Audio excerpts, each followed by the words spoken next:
Hello to all Cinemaster lovers. Hope you enjoy watching. Let's get started. The series begins with a little girl named Galadriel, who is an elf known for their immortality. Galadriel is strong and stubborn, which becomes evident when a classmate bullies her, prompting her to attack and hit him. Her older brother intervenes, takes her aside, and comforts her. It's clear that Galadriel and her brother share a deep bond. He advises her to distinguish between right and wrong, when to stand up for herself, and when to forgive. He tells her to remember his words because he won't always be there for her. Galadriel is surprised, as elves are supposed to live forever, and she asks him what he means, but he avoids the topic. Time passes, and Galadriel lives an ideal life with her family until one day the world plunges into war. Everything changes overnight when a very evil being named Morgoth begins to conquer many places with a powerful army of monsters called orcs, ferocious creatures with immense strength. In response to Morgoth's actions, the Elven Kingdom sends warriors to confront these monsters,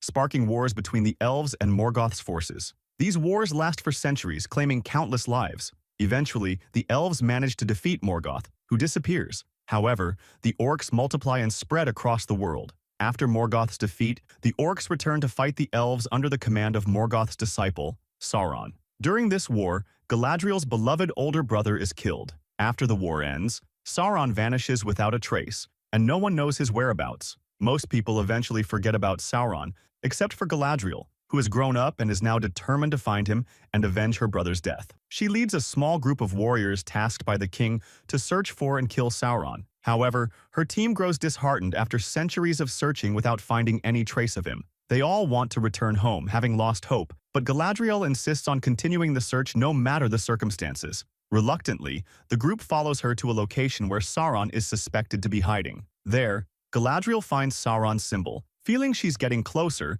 but the group is attacked by a giant ice troll. The troll nearly kills most of the warriors due to its immense strength, but Galadriel intervenes and defeats it single-handedly, saving her team at the last moment. This showcases her exceptional strength and combat skills. After this, her team becomes adamant about returning home, convinced that Sauron is untraceable. They lay down their weapons, signaling their refusal to fight further. Galadriel reluctantly agrees to take them back. Upon their return, Galadriel meets her close friend, Harold, and recounts everything that happened. She asks him to arrange a meeting with the king to request a new group of warriors to continue her search for Sauron. Initially, Harold refuses, as she has just returned, but she persuades him. He warns her that the king is unlikely to agree, given that she disobeyed his orders by traveling far without his permission. Despite this, the king decides to overlook her defiance, understanding her desire for revenge. He even organizes an elaborate ceremony to honor her and her team. During the ceremony, the king surprises them with a reward coveted by all elves: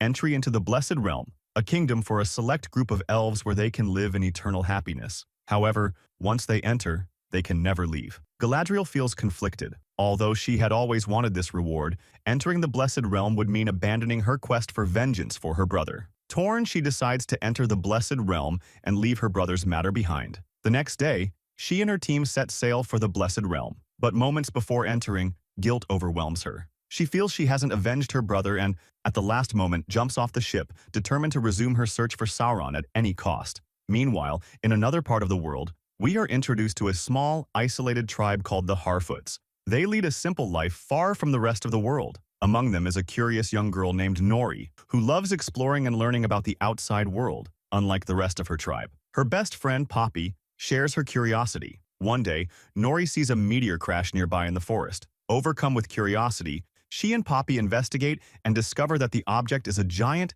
mysterious being who is unconscious. Nori decides to help him immediately, bringing something like a stretcher. So, you place this creature on it and move it, and then, oh Bobby, the small tent. He sleeps in it until he recovers, and after that, they figure out his story. Then, we move to another place at the same time, to a person named Arondir. Arondir is an elf working in a watchtower near the human village. Arondir is in a romantic relationship with a human girl named Bronwyn, and their life is going very well until Arondir receives an order from the Elven Kingdom to leave the human village and return to live in the kingdom. On the day Arondir goes to inform his lover, Bronwyn, about this news, she becomes very upset because he is going to leave her and abandon her. He tries to explain to her that this decision is not in his hands, that these are orders, and he has to follow them. While they are talking, someone interrupts them with news about a village in the human settlement, telling them that there are poisoning cases and strange occurrences. Arondir decides to go to investigate the village himself. Bronwyn requests to accompany him to the village,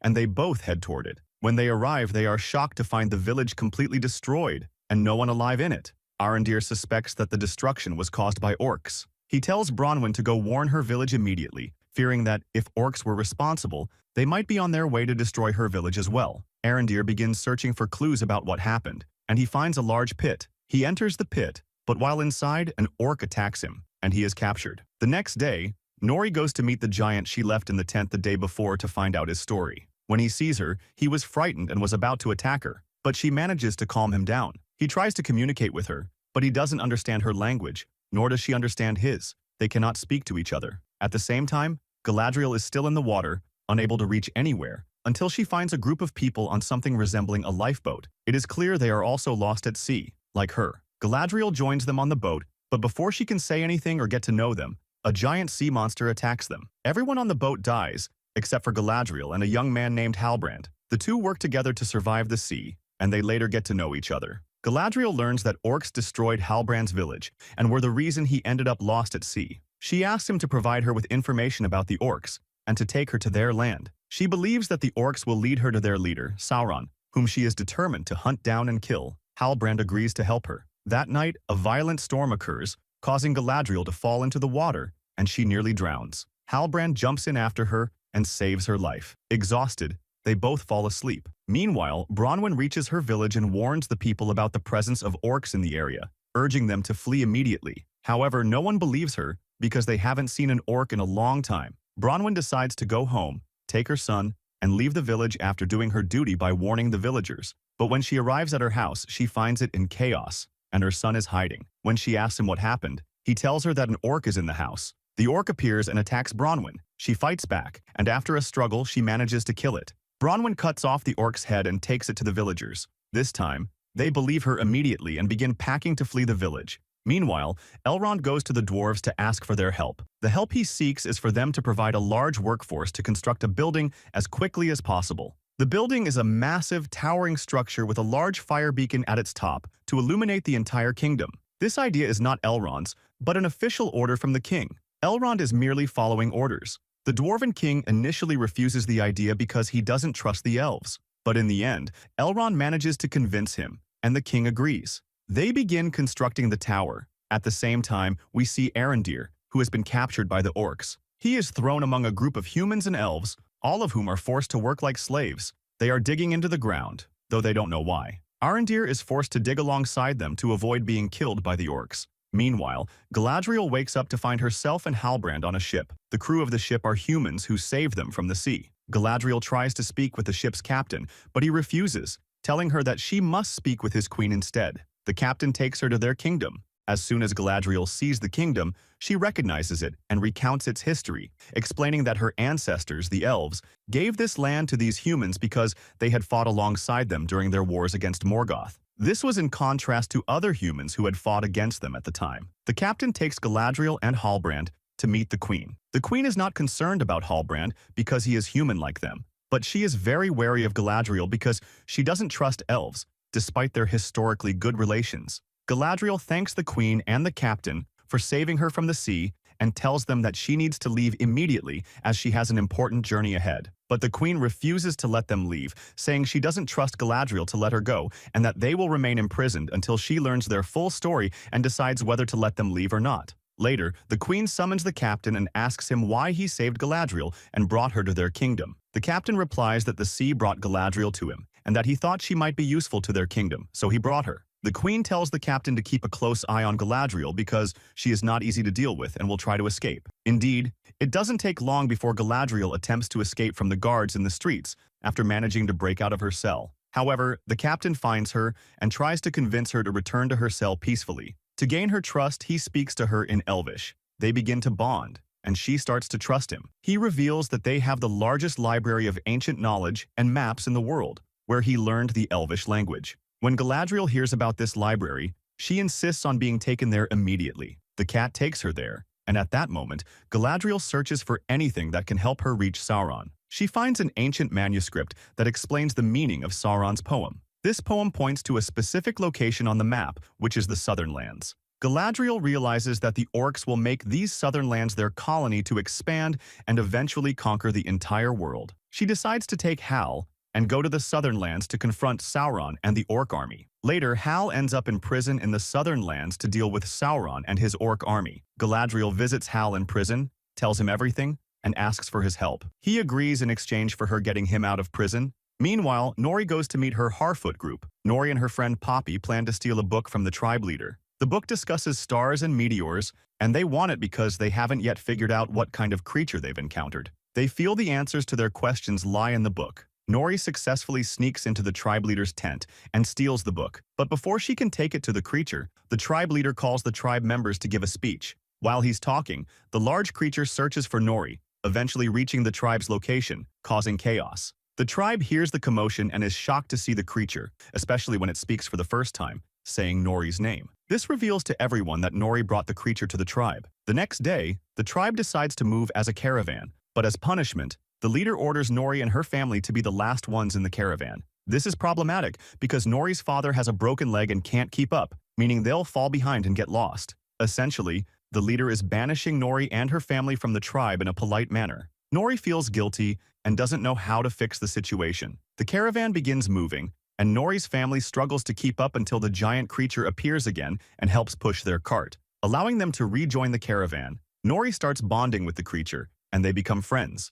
Meanwhile, the orcs enslave Arondir, forcing him and other captives to dig tirelessly. Arondir devises an escape plan with the other captives. They fight the orcs fiercely, but the orcs send a dangerous beast after them, which attacks and kills most of the escapees. Only Arondir survives, and just as the orcs are about to kill him, their leader, Adar, stops them. Adar approaches Arondir and tells him that all the humans from the villages have fled to an old watchtower. Adar wants Arondir to deliver a message to those humans, but the nature of the message isn't revealed yet. The humans gathered at the watchtower turn out to be Bronwyn, her village, and people from nearby villages. After fleeing their homes, they warned other villages and brought everyone to the tower for safety from the orcs. However, they face a food shortage because of their large numbers and the lack of animals to hunt, as the orcs have wiped out the wildlife. To address this, Bronwyn's son Theo suggests returning to their village to gather food from the abandoned houses. Bronwyn initially refuses, fearing for his safety, but Theo, ignoring her warnings,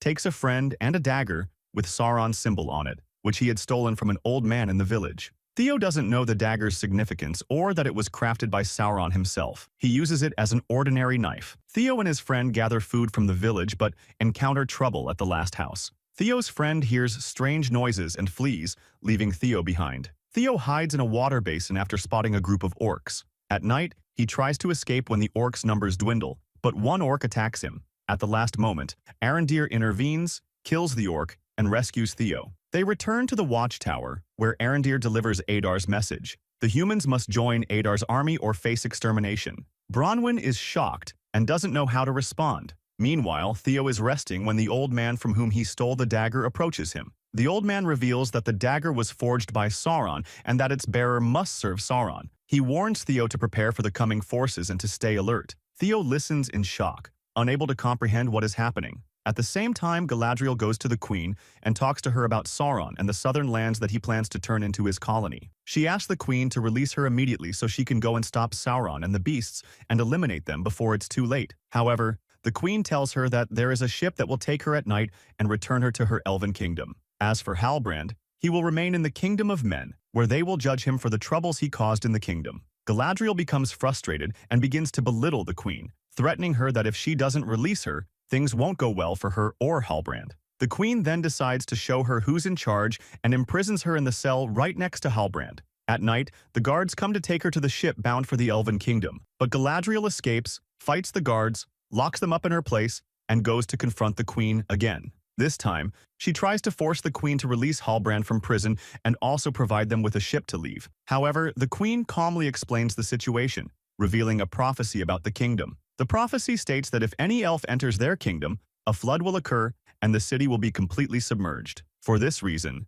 the Queen wants Galadriel to leave the city immediately to prevent the prophecy from coming true. Galadriel is moved by the Queen's words, believes her, and decides to leave alone without Halbrand to save the kingdom's people from drowning. But as soon as Galadriel departs on the ship from the kingdom, The queen receives a sign that her decision was a grave mistake. The queen then decides to disregard the prophecy, brings Galadriel back to the kingdom, and decides to help them confront Sauron and the beasts. She gathers all the people of the kingdom and gives a speech about the upcoming battle that Galadriel and Halbrand are preparing for. A large group of the kingdom's people volunteers and joins their army. Galadriel and Halbrand begin their preparations for war against Sauron and the orc beasts. Galadriel also plans to rally other races to join her in the fight against Sauron. The first part of the series ends here. If you liked the video, subscribe to the channel and activate the notification button so you never miss an updates.